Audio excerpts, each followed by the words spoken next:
It's nice to see everyone this morning. I always love being at this table. I saw an interesting article in a major news magazine, this was some years ago, that had some rather striking words in its opening sentence. Those are ones that want to grab your attention, right? The article named a man who had just recently died, who, and I'm quoting now, arguably saved more lives than anyone in history. Do you know who that article was talking about? You'd think. But this is a secular magazine, so think differently here. You probably have not thought about this name in a long time, or maybe ever. Do you even know what he did? Well, maybe I should give you a few hints. He was 95 years old when he died. Well, I guess a lot of people died when they're 95. He won the 1970 Nobel Peace Prize. Now, don't anybody whip out your phone and cheat. He was born in a farm in Cresco, Iowa. How many of you have even heard of Cresco, Iowa? How many of you have even heard of Iowa? He earned a doctorate in plant pathology at the University of Minnesota. Got his name yet? Well, with such an outstanding achievement as having arguably saved more lives than anyone in history, you'd think we could easily remember him.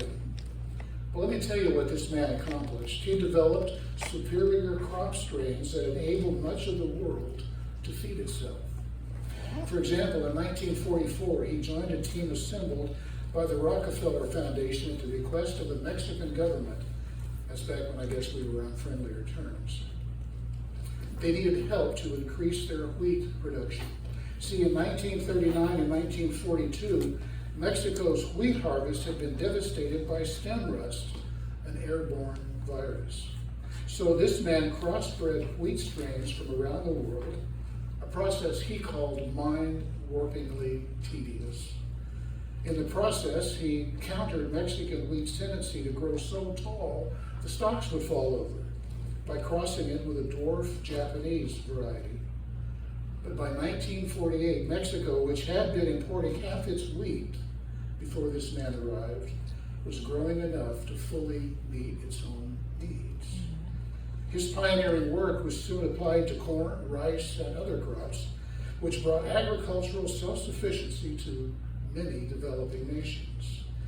This became especially apparent in 1965 when he organized a shipment of 35 truckloads of dwarf wheat seeds to famine-stricken India and Pakistan.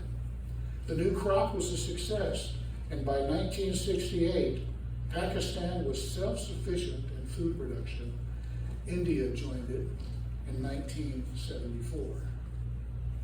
Having made such a substantial and outstanding contribution to life on this planet, his name should be well known.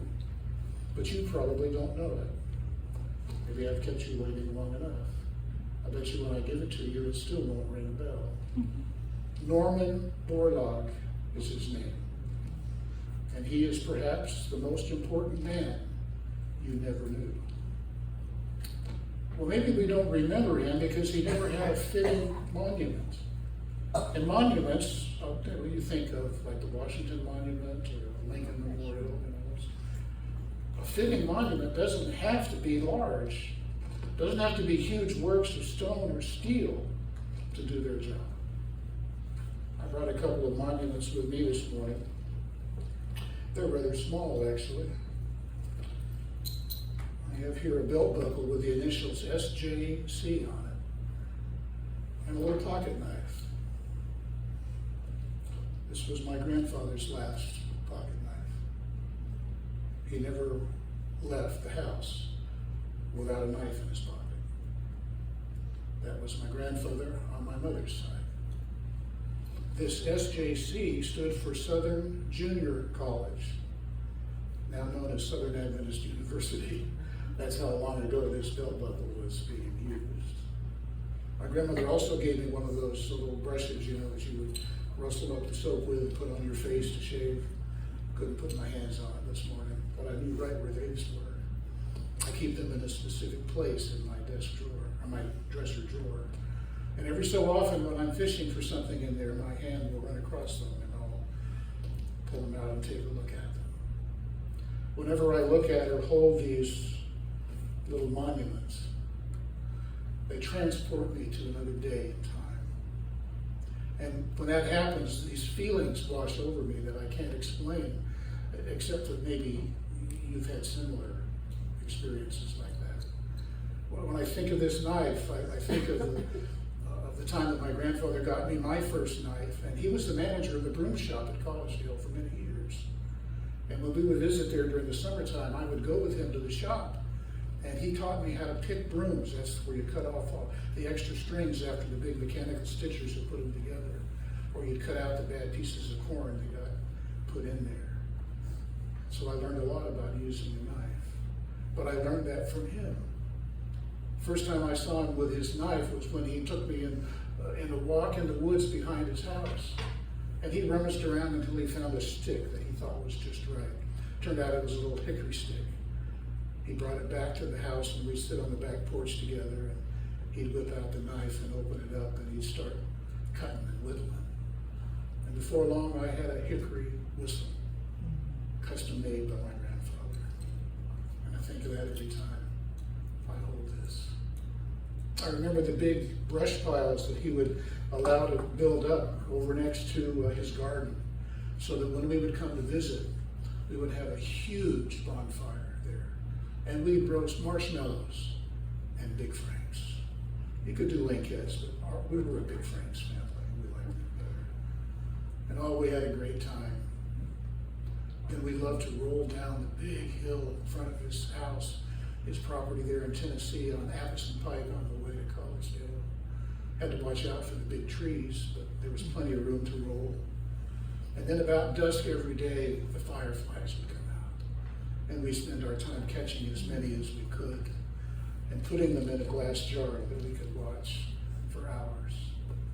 It's amazing what a little monument can do for you, what it can help you remember. Maybe Norman Borlaug just needed a fitting monument. Well, I have a suggestion. My personal nomination for his monument would be a slightly toasted lettuce and tomato sandwich on fresh whole wheat bread. All the better if the tomato is garden grown. Now, it could either be mayo or Miracle Whip. I'm not picky, I like them both. But I'd always remember his name if I would think. This was made possible largely because of him. And by the way, this was before non-GMOs were created. He's not responsible for that. A little monument, maybe. But maybe it would help us remember him. Or is that too small a monument for a man who arguably saved more lives than anyone in history? And they number that number somewhere in excess of 1 billion people who were saved by his work. Well, of course, we're Christians and we're here today not just to worship, but we're to celebrate the factual error in that admittedly impressive news story about Norman Borlaug. Because there was somebody who saved more lives than even him. Amen. From Romans 5, therefore, just as sin entered the world through one man, and death through sin, and in this way death came to all people, because all sinned.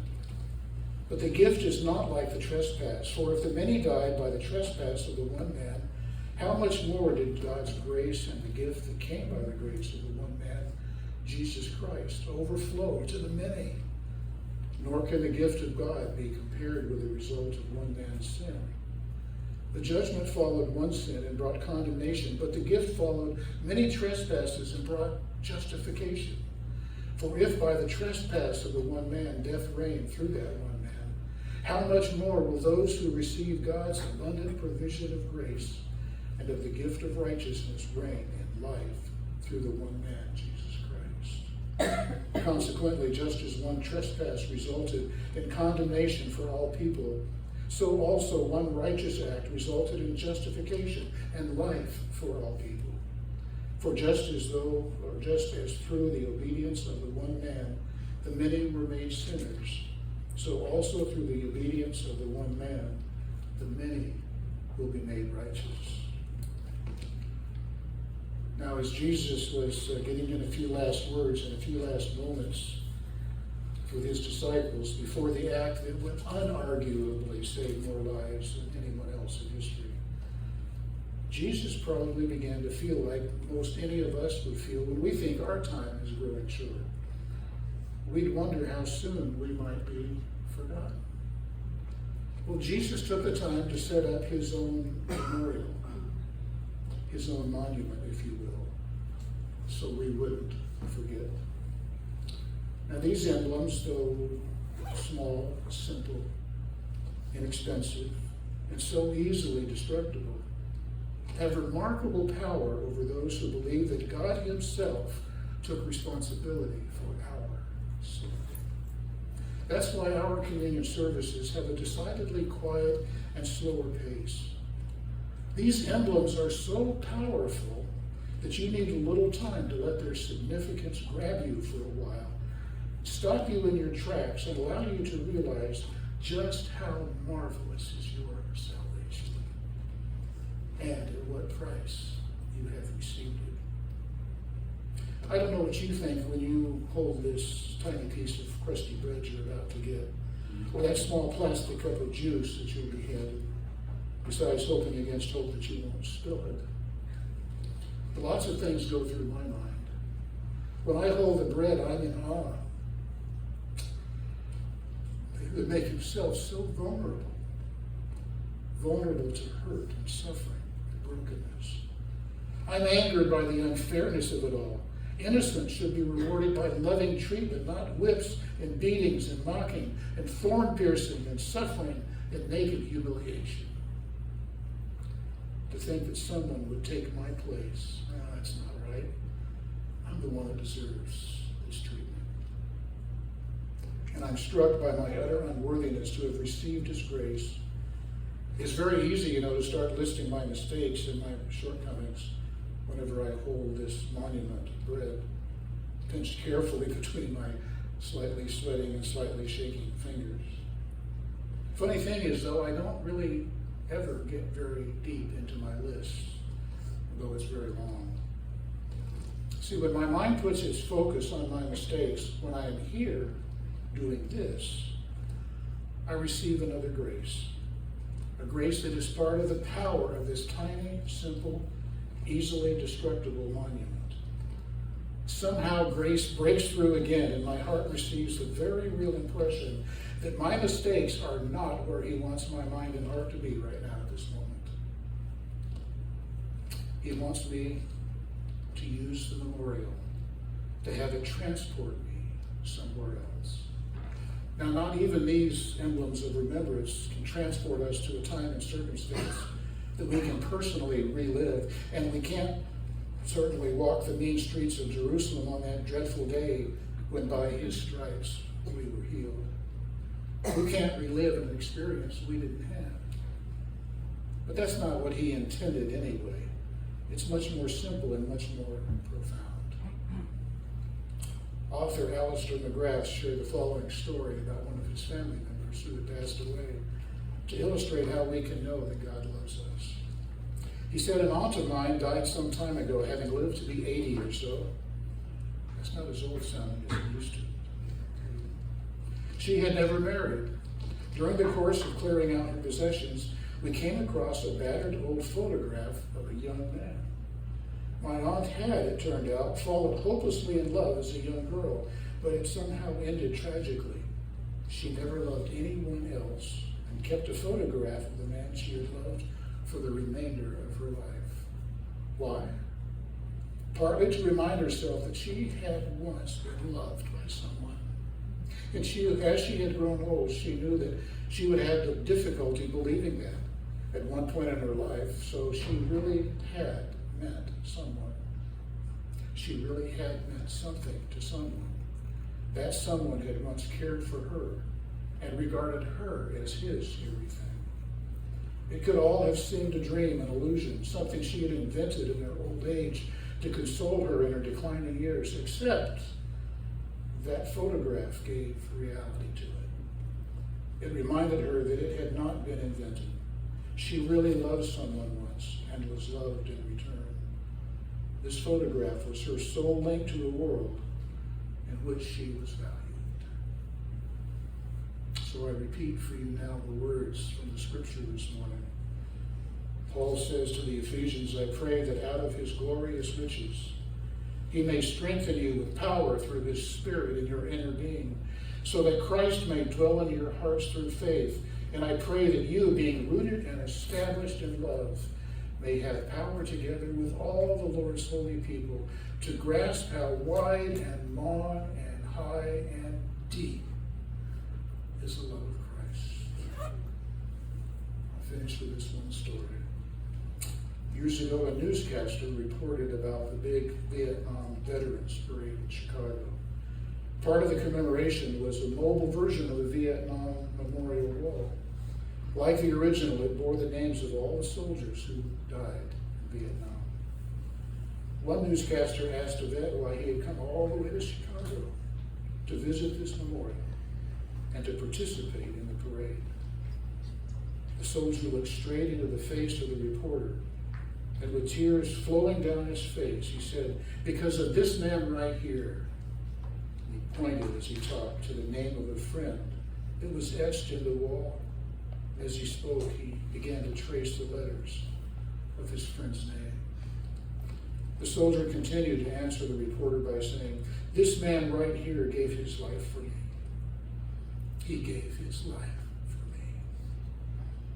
As the news clip ended, the sobbing soldier let the tears flow as he stood there tracing the name of his friend with his finger and repeating, he gave his life for me.